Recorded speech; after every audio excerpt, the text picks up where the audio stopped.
Olá, aqui é o Eric, arqueiro, escritor e caçador de Leviatãs. Se você está gostando dessa iniciativa que eu estou fazendo aqui de trazer audiobooks, não se esquece de ver na descrição como você pode apoiar o canal. Obrigado, abraço e boa leitura para você que está aí do outro lado da tela. Falou! Nome da obra, A Origem do Dinheiro. Nome do autor, Carl Menger. Prefácio.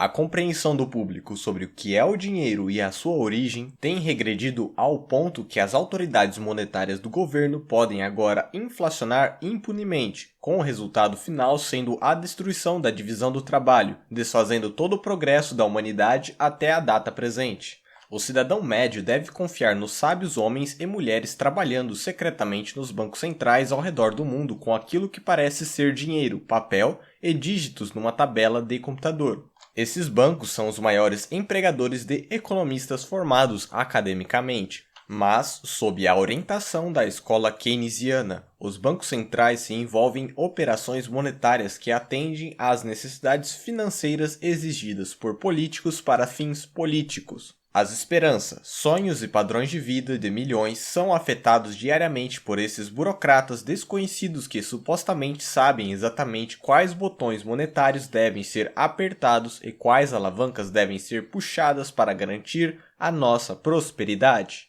No entanto, a história mostra que bancos centrais têm apenas uma estratégia para curar todas as coisas, especialmente seus erros cometidos no passado: imprimir mais dinheiro com seus planos de estabilização, resultando exatamente no oposto. Se ao menos todos pudessem ler e compreender o ensaio o qual você tem em mãos, descrito pelo vencedor do prêmio Schlarbaum, sei lá como falar isso, em 2009, Jesus Huerto de Soto em um livro Dinheiro, Crédito Bancário e Ciclos Econômicos, como a melhor e talvez a mais brilhante sinopse da teoria de Menger sobre a origem evolutiva do dinheiro. Escrito no mesmo ano em que ele testemunhou ante a Comissão da Moeda na Áustria-Hungria, Carl Menger explica que não são decretos governamentais que criam dinheiro, mas sim o mercado. Os indivíduos decidem qual é o bem mais comercializável para usar como um meio de troca. O próprio homem é o começo e o fim de toda a economia, escreveu Menger, e assim também é com a decisão do que deve ser negociado como dinheiro.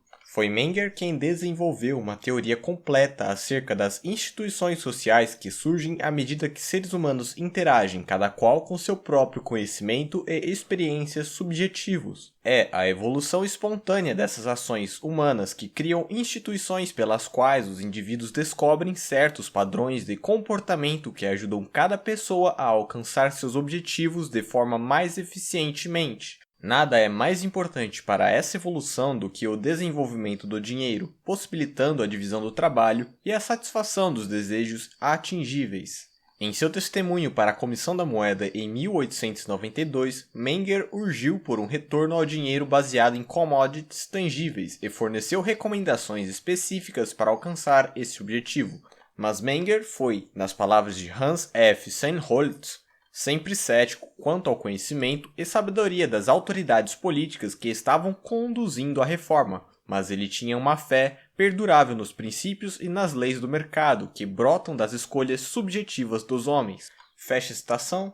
E, enquanto os economistas fora da escola austríaca deixam as ações dos indivíduos fora da formulação de suas teorias e argumentos, a contribuição de Menger para a economia começa neste exato ponto. O trabalho de Menger proveu a base para toda a escola austríaca e o alicerce para a teoria monetária, assentando as bases para Mises, Hayek e Rothbard.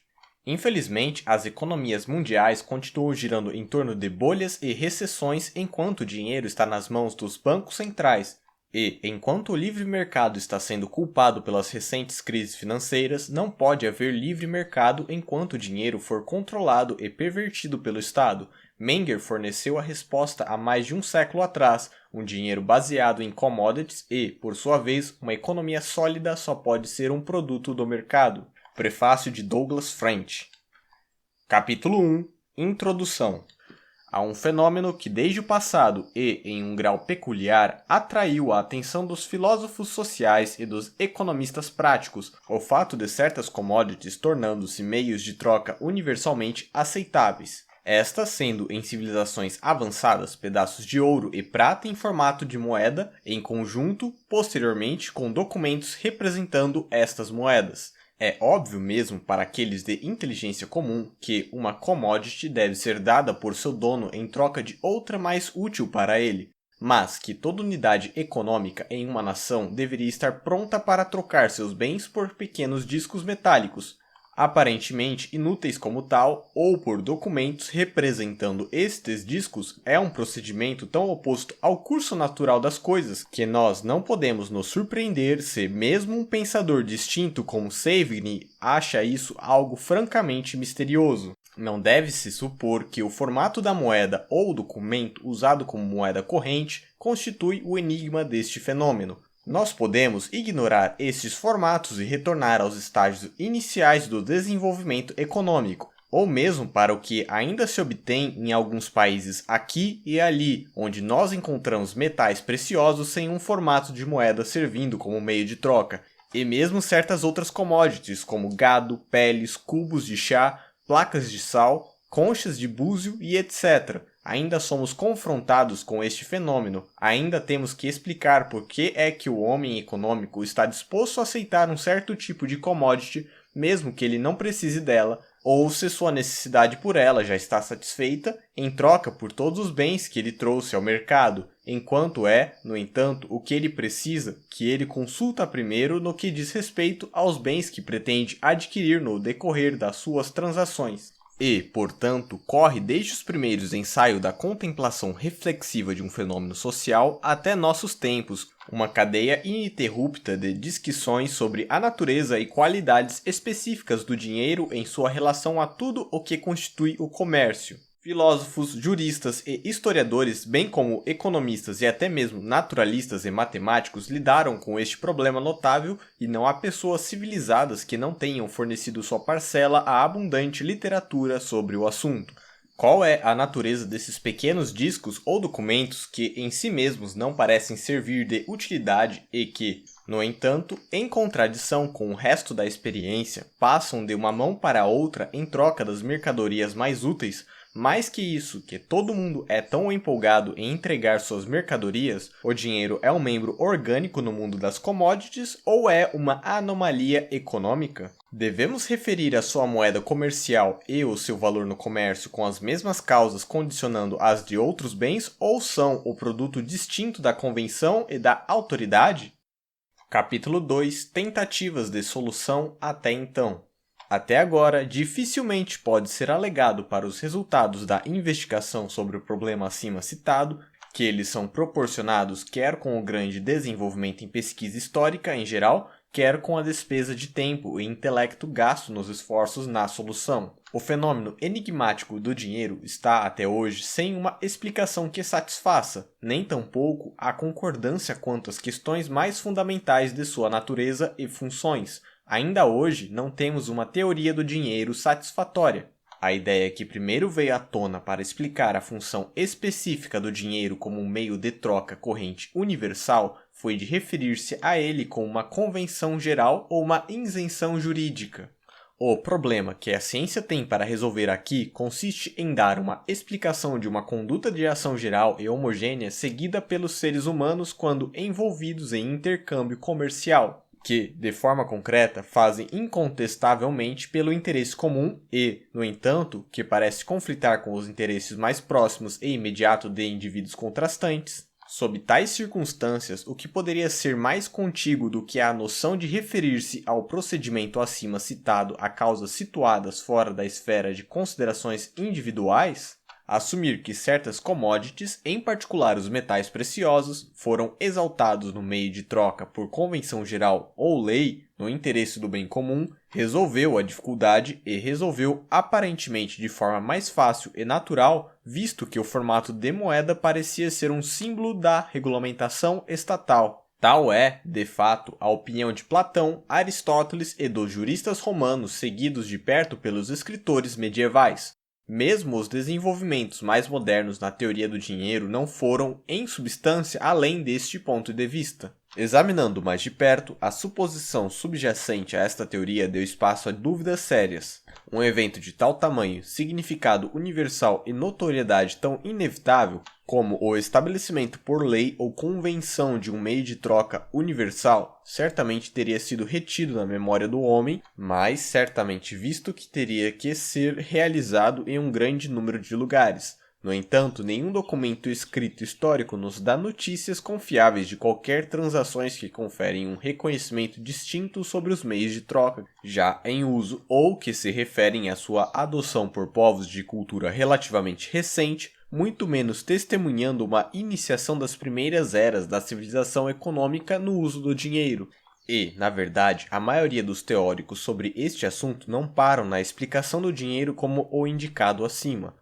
A peculiar adaptabilidade dos metais preciosos para propósitos de moeda e cunho foram notadas por Aristóteles, Xenofonte e Plínio, e em uma maior medida por John Law, Adam Smith e seus discípulos, que procuraram todos por uma explicação adicional sobre a escolha feita deles como meio de troca em suas qualificações especiais. No entanto, é claro que a escolha dos metais preciosos por lei e convenção, mesmo que feito em consequência de sua peculiar adaptabilidade para fins monetários, pressupõe a origem pragmática do dinheiro e a seleção desses metais, e esse pressuposto não é histórico. Nem mesmo os teóricos acima mencionados encararam honestamente o problema que deve ser resolvido, isto é, a explicação de como aconteceu que certas commodities, os metais preciosos em certos estágios da cultura, deveriam ser promovidas entre a massa de todas as outras commodities e aceitas como os meios de troca comumente reconhecidos. Trata-se de uma questão que diz respeito não somente à origem, mas também à natureza do dinheiro e à sua posição em relação a todas as outras commodities.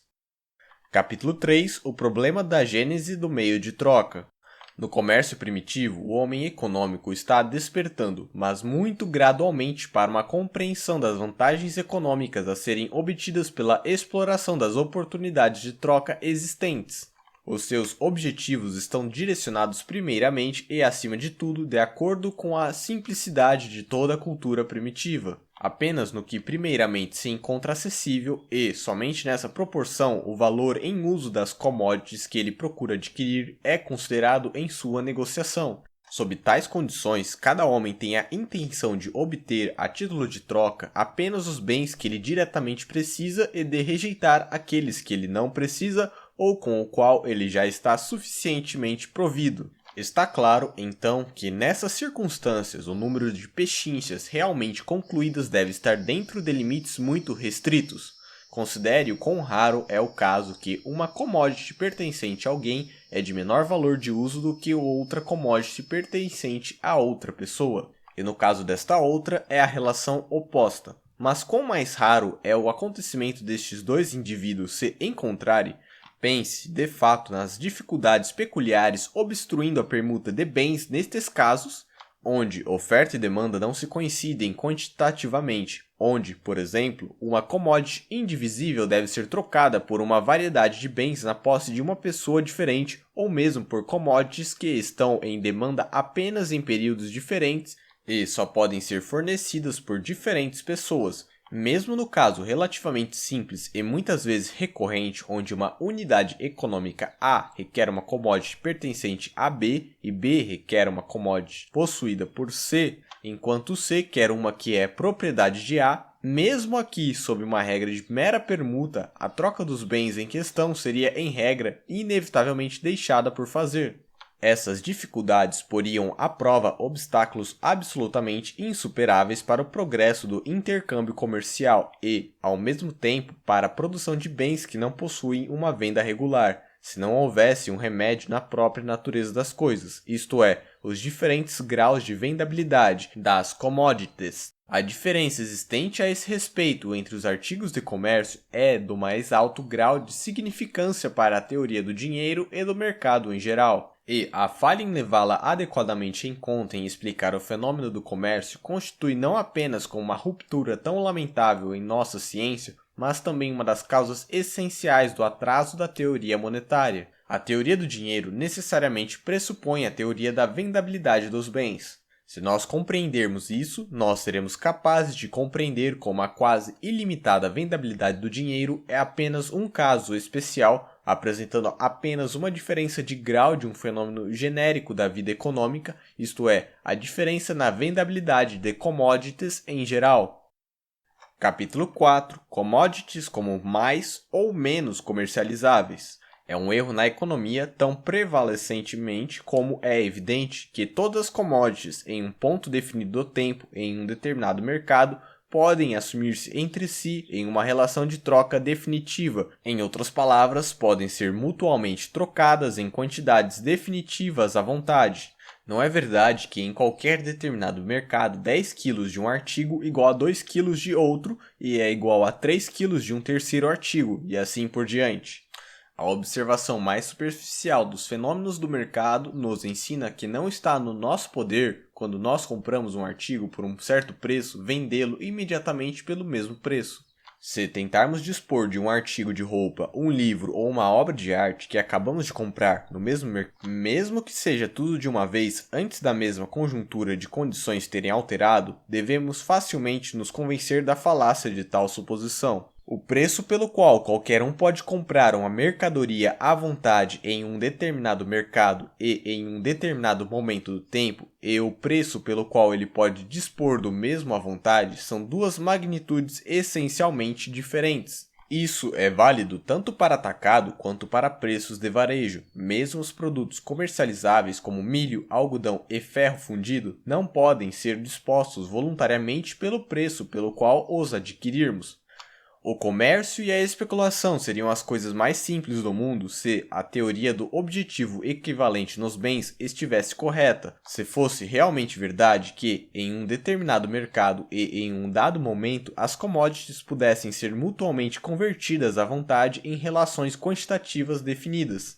Pudessem, em suma, a um certo preço ser tão facilmente dispostas quanto adquiridas. De qualquer forma, não existe tal vendabilidade geral de mercadorias nesse sentido. A verdade é que, mesmo nos melhores mercados organizados, embora nós possamos comprar quando e o que gostamos a um preço definido, isto é, o preço de compra, nós podemos nos dispor do bem novamente apenas quando e como quisermos com a perda, isto é, ao preço de venda. A perda experimentada por qualquer um que é compelido a dispor de um artigo em um momento definido em comparação com os preços de compra atuais é uma quantidade altamente variável, assim como uma olhada no comércio e em mercados de commodities específicas irá mostrar.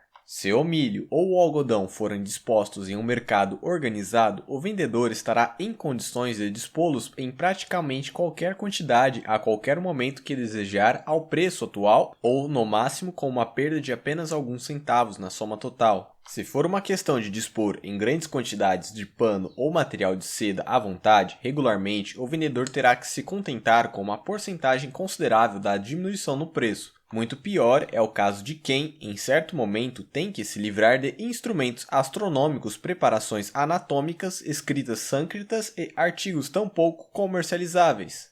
Se chamarmos quaisquer bens ou mercadorias mais ou menos vendáveis de acordo com a maior ou a menor facilidade com a qual eles podem ser dispostos em um mercado em qualquer momento conveniente aos preços de compra atuais, ou com menos ou mais diminuição deste preço, podemos ver, pelo que já foi dito, que existe uma diferença óbvia nesta conexão entre commodities. No entanto, e apesar do seu grande significado prático, não se pode ser dito que este fenômeno tenha sido muito levado em conta na ciência econômica. O motivo disto é, em parte, a circunstância que a investigação sobre o fenômeno do preço foi direcionado quase que exclusivamente para a quantidade das commodities trocadas, e não também para a maior ou menor facilidade com a qual mercadorias podem ser dispostas a preços normais. Em parte, também o motivo é o minucioso método abstrato pelo qual a vendabilidade de mercadorias tem sido tratado, sem o devido respeito a todas as circunstâncias do caso.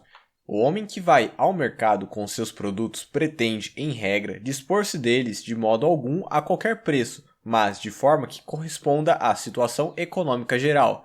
Se quisermos investigar os diferentes graus de vendabilidade nos bens, de modo a mostrar o seu impacto na vida prática, só podemos fazer isso consultando a maior ou menor facilidade com a qual eles podem ser dispostos a preços correspondentes à situação econômica geral, isto é, a preços econômicos. Uma commodity é mais ou menos vendável de acordo com a nossa capacidade, com mais ou menos expectativa de sucesso de dispô-la a preços correspondentes à situação econômica geral, a preços econômicos. O intervalo de tempo, ademais, dentro do qual a disposição de uma mercadoria ao preço econômico pode ser contado, é de grande importância em um inquérito sobre o seu grau de vendabilidade. Não importa se a demanda por uma commodity é fraca ou se, por outros motivos, sua vendabilidade é pequena.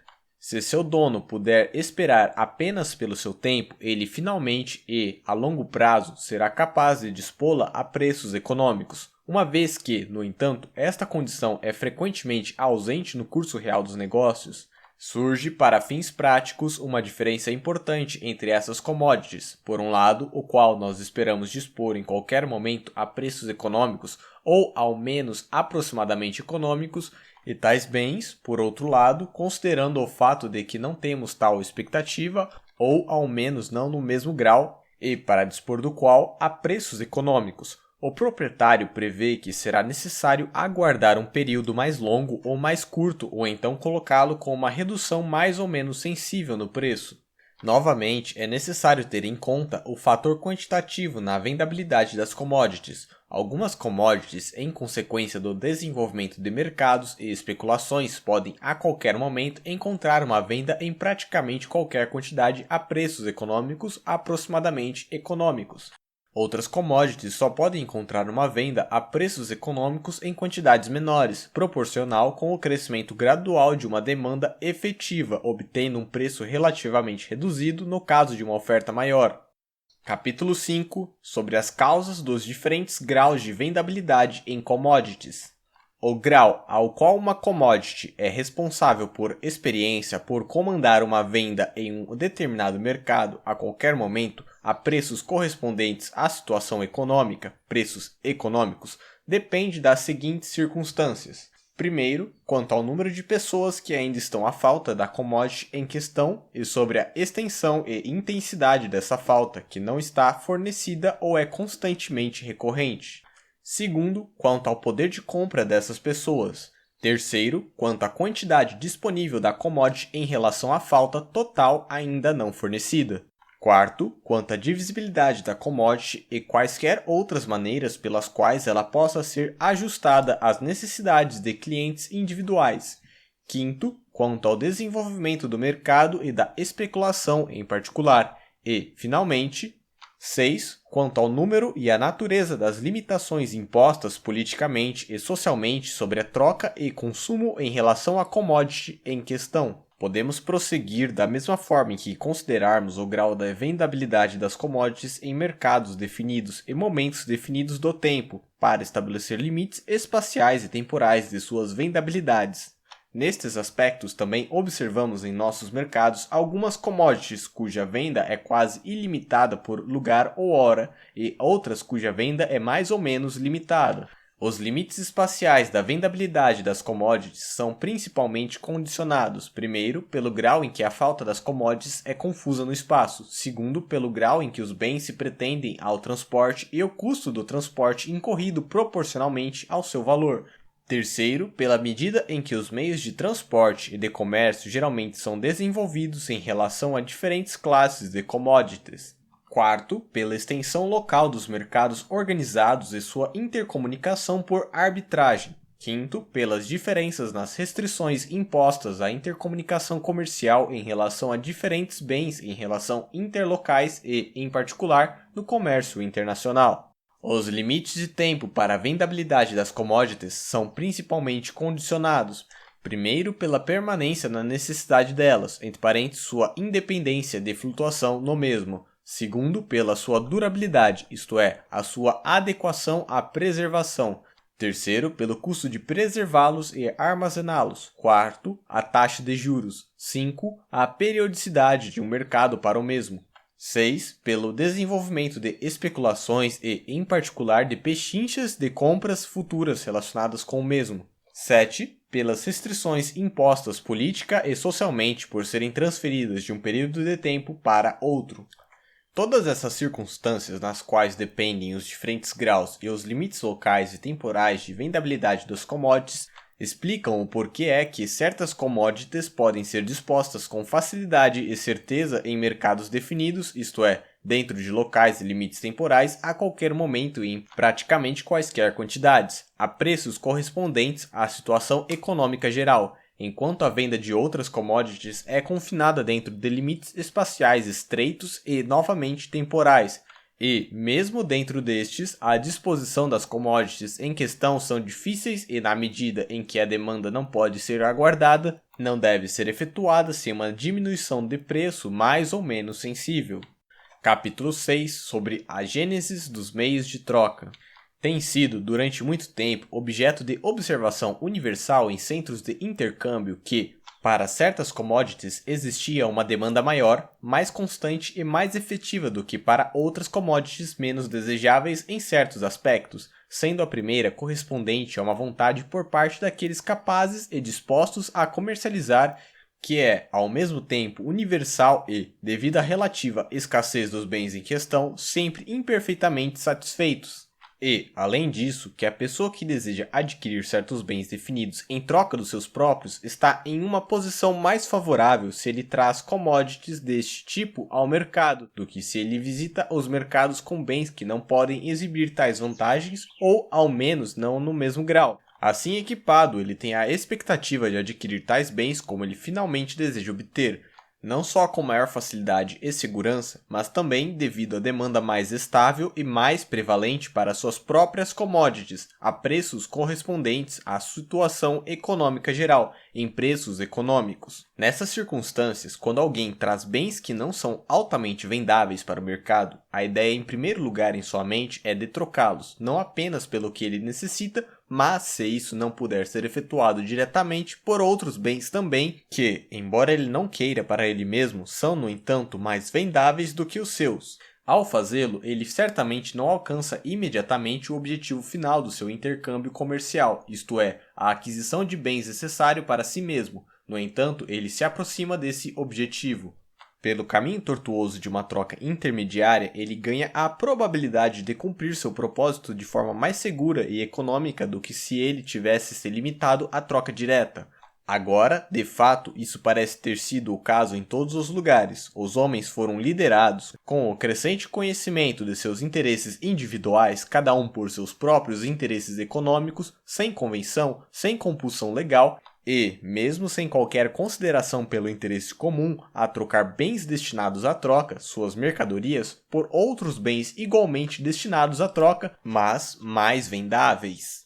Com a extensão do intercâmbio comercial no espaço e com a expansão de intervalos cada vez maiores de tempo de previsão para satisfazer as necessidades materiais, cada indivíduo aprenderia de seus próprios interesses econômicos a ter bom cuidado que ele trocasse seus bens menos vendáveis por aqueles commodities especiais que exibissem, além da atração de serem altamente vendáveis na localidade particular, uma ampla gama de vendabilidade tanto no tempo como no local. Essas mercadorias seriam qualificadas por seu alto custo, facilidade de transportabilidade e aptidão para a preservação, em conexão com a circunstância correspondente a uma demanda estável e amplamente distribuída, para assegurar ao possuidor um poder não só aqui e agora, mas o mais possível ilimitado no espaço e no tempo em geral, sobre todos os outros bens de mercado a preços econômicos. E, assim aconteceu que, à medida que o homem se familiarizava cada vez mais com essas vantagens econômicas,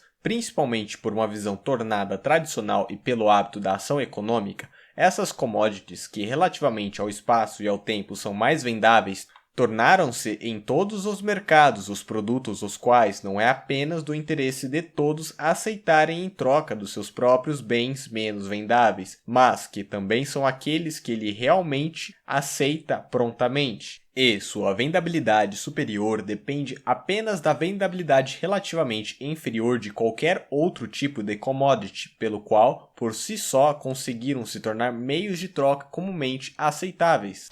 É óbvio como um fator altamente significativo é o hábito da gênese de tais meios de troca geralmente úteis. Encontra-se no interesse econômico de cada indivíduo comerciante em trocar commodities menos vendáveis pelas mais vendáveis. Mas a aceitação voluntária do meio de troca já pressupõe um conhecimento desses interesses por parte dos sujeitos econômicos que se espera que aceitem em troca de suas mercadorias uma commodity que, por si só, é talvez inteiramente inútil para eles. É certo que esse conhecimento nunca surge em todas as partes de uma nação ao mesmo tempo. Em primeira instância, é apenas um número limitado de agentes econômicos que reconhecerão a vantagem em tal procedimento. Uma vantagem que, por si só, é independente do reconhecimento geral de uma commodity como um meio de troca, na medida em que, como tal troca, sempre e sob todas as circunstâncias, traz à unidade econômica um bom acordo próximo ao seu objetivo, a aquisição de coisas úteis das quais ele realmente precisa,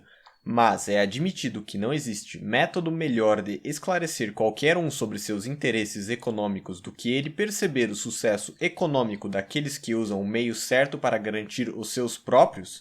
Por isso, também é claro que nada pode ter sido tão favorável à gênese de um meio de troca como a aceitação, por parte dos agentes econômicos mais exigentes e capazes, para seu próprio ganho econômico e por um período considerável de tempo de bens eminentemente vendáveis em preferência a todos os outros. Desta forma, a prática e o hábito certamente contribuíram muito em fazer com que bens que eram mais vendáveis a qualquer momento fossem aceitos não apenas por muitos, mas finalmente por todos, agentes econômicos em troca de seus bens menos vendáveis, e não só isso, mas em serem aceitos a partir do primeiro com a intenção de trocá-los novamente. Os bens que se tornaram meios de troca geralmente aceitáveis foram chamados pelos alemães de Geld, de gelten, ou seja, para pagar, para efetuar, enquanto outras nações deram sua designação para o dinheiro principalmente a partir da substância usada, o formato da moeda ou mesmo de certos tipos de moeda. Não é impossível que os meios de troca, servindo como eles servem ao bem comum no sentido mais enfático da palavra, sejam instituídos também por meio da legislação, como outras instituições sociais. Mas este não é o único nem o modo principal no qual o dinheiro tomou sua origem. Isso está a ser traçado muito mais no processo retratado acima. Não obstante, a natureza desse processo estaria muito incompletamente explicada se chamássemos isso de orgânico ou detonar dinheiro como algo primordial ou crescimento primitivo, e assim por diante. Colocando de lado os pressupostos que são historicamente inadequados, nós só podemos vir a compreender plenamente a origem do dinheiro, aprendendo a enxergar o estabelecimento do procedimento social como o qual estamos lidando, como resultado espontâneo, a resultante impremeditada de esforços particulares e individuais dos membros da sociedade que, pouco a pouco, abriram caminho para uma discriminação dos diferentes graus de vendabilidade nas commodities. Capítulo 7. O processo de diferenciação entre commodities que se tornaram meios de troca e o resto. Quando as commodities relativamente mais vendáveis se tornaram dinheiro, o grande evento tem, em primeiro lugar, o efeito de aumentar substancialmente sua vendabilidade originalmente alta. Todo agente econômico, trazendo mercadorias menos vendáveis para o mercado para adquirir bens de outro tipo, tem, então, um forte interesse em converter o que ele tem em primeira instância nas mercadorias que se tornam dinheiro para essas pessoas, pela troca de suas mercadorias menos vendáveis por aquelas que, como o dinheiro, são mais vendáveis. Não alcançam apenas, como até agora, uma maior probabilidade, mas a certeza de poder adquirir imediatamente quantidades equivalentes de todo tipo de commodity tida no mercado. E seu controle sobre isso depende simplesmente de seu prazer e sua escolha. Pecuniam habes amet omen renken vult habere. Por outro lado, aquele que traz outras mercadorias ao mercado que não seja o dinheiro encontra-se mais ou menos em desvantagem. Para ganhar o mesmo domínio sobre o que o mercado oferece, ele deve primeiro converter seus bens trocáveis em dinheiro. A natureza de sua deficiência econômica é demonstrada pelo fato dele ser forçado a superar uma dificuldade antes que ele possa atingir seu propósito, cuja finalidade não existe, ou seja, já foi superada pelo homem que possui um estoque de dinheiro. Isso tem todo o significado maior para a vida prática, na medida em que superar essa dificuldade não se encontra incondicionavelmente ao alcance de quem traz bens menos vendáveis para o mercado, mas depende em parte de circunstâncias sobre as quais o negociador individual não tem controle. Quanto menos vendáveis são os seus produtos, mais certamente ele terá que sofrer a penalidade no preço econômico ou se contentar em aguardar o momento quando será possível efetuar uma conversão a preços econômicos. Aquele que é desejoso por, numa era de economia monetária, trocar bens de qualquer tipo que não seja dinheiro por outros bens fornecidos no mercado, não podem estar certos de alcançar esse resultado de uma só vez ou dentro de algum intervalo de tempo pré-determinado a preços econômicos. E o quão menos vendável for os bens trazidos por um agente econômico ao mercado, menos favorável para os seus próprios propósitos será a sua posição econômica comparada com a posição daqueles que trazem dinheiro ao mercado. Considere, por exemplo, o proprietário de um estoque de instrumentos cirúrgicos que é obrigado, através de uma súbita dificuldade ou através da pressão dos credores, a convertê-lo em dinheiro. Os preços que irá alcançar serão altamente acidentais, mais que isso, os bens sendo de tal vendabilidade limitada serão bastante incalculáveis, e isso serve para todos os tipos de conversão que, em relação ao tempo, são vendas compulsórias. Outro é o caso daquele que quer em um mercado converter a commodity que se tornou dinheiro imediatamente em outros bens fornecidos nesse mercado. Ele alcançará seu objetivo não apenas com certeza, mas geralmente também a um preço correspondente à situação econômica geral. Não só, mas também o hábito da ação econômica nos tornou tão seguros de poder obter em troca de dinheiro qualquer mercadoria no mercado, sempre que desejarmos, a preços correspondentes à situação econômica, que nós estamos na maior parte do tempo inconscientes de quantas compras nós propomos fazer diariamente que, em relação aos nossos desejos e ao tempo de concluí-las, são compras compulsórias. As vendas compulsórias, por outro lado, em consequência da desvantagem econômica que elas comumente envolvem, forçam-se sobre a atenção das partes implicadas de forma inconfundível. O que, portanto, constitui a peculiaridade de uma commodity que se tornou dinheiro é que a posse dela nos procura a qualquer hora, isto é, a qualquer momento que acharmos adequado, asseguramos o controle de todas as commodities a serem tidas no mercado. E isso geralmente a preços ajustados à situação econômica do momento. O controle, por outro lado, conferido por outros tipos de commodities sobre os bens de mercado é em relação ao tempo e, em parte, ao preço também, incerto relativamente, senão absolutamente. Assim, o efeito produzido por tais bens, que são relativamente mais vendáveis, é uma crescente diferenciação entre seu grau de vendabilidade e o de todos os outros bens. E essa diferença na vendabilidade deixa de ser completamente gradual e deve ser considerada, em certo aspecto, como algo absoluto. A prática da vida cotidiana, bem como a jurisprudência que se aprofunda em grande parte com as noções prevalecentes na vida cotidiana, distinguem duas categorias nos meios comerciais: bens que se tornaram dinheiro e bens que não se tornaram. E o fundamento dessa distinção, achamos, reside essencialmente naquela diferença na vendabilidade de commodities acima descrita, uma diferença tão significativa para a vida prática e que é mais enfatizada pela intervenção do Estado. Esta distinção, além disso, encontra expressão na linguagem na diferença de significado associada a dinheiro e mercadorias, compra e troca, mas também oferece a explicação principal daquela superioridade do comprador sobre o vendedor, que encontrou múltiplas considerações, mas até agora foi explicada de forma inadequada.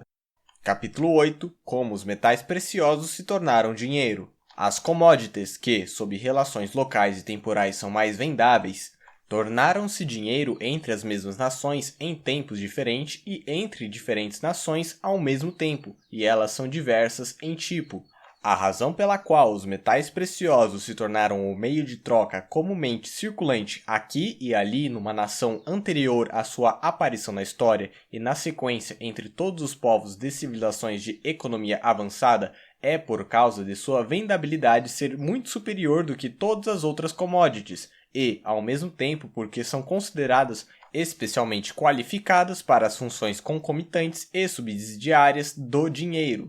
Não há um centro de população que, nos primórdios da civilização, não desejasse profundamente e cobiçasse ansiosamente os metais preciosos, em tempos primitivos por suas utilidades e beleza peculiar, como ornamentos, posteriormente como os materiais de escolha para moldagem e decoragem arquitetônica e especialmente ornamentos e recipientes de todo tipo.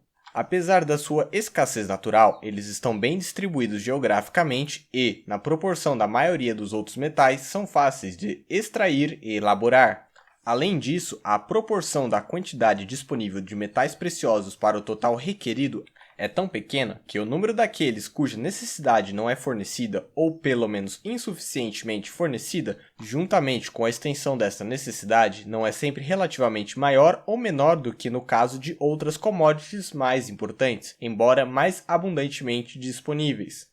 Mais uma vez, a classe de pessoas que desejam adquirir os metais preciosos é, em razão do tipo de desejos que por estes são satisfeitos, tal como, bem especialmente, a incluir os membros da comunidade que podem permutar mais efetivamente, e, portanto, o desejo pelos metais preciosos é, por regra, mais eficaz.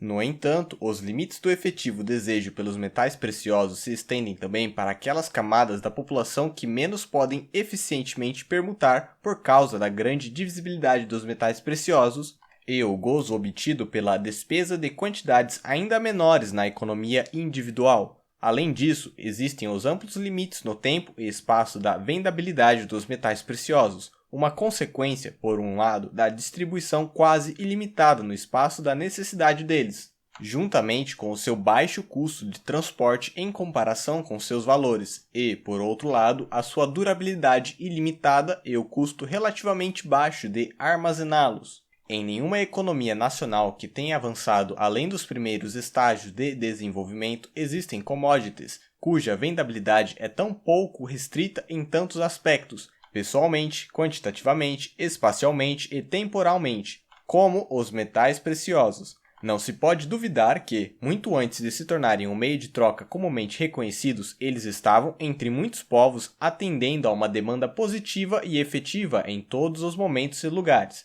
e praticamente em qualquer quantidade que chegasse ao mercado.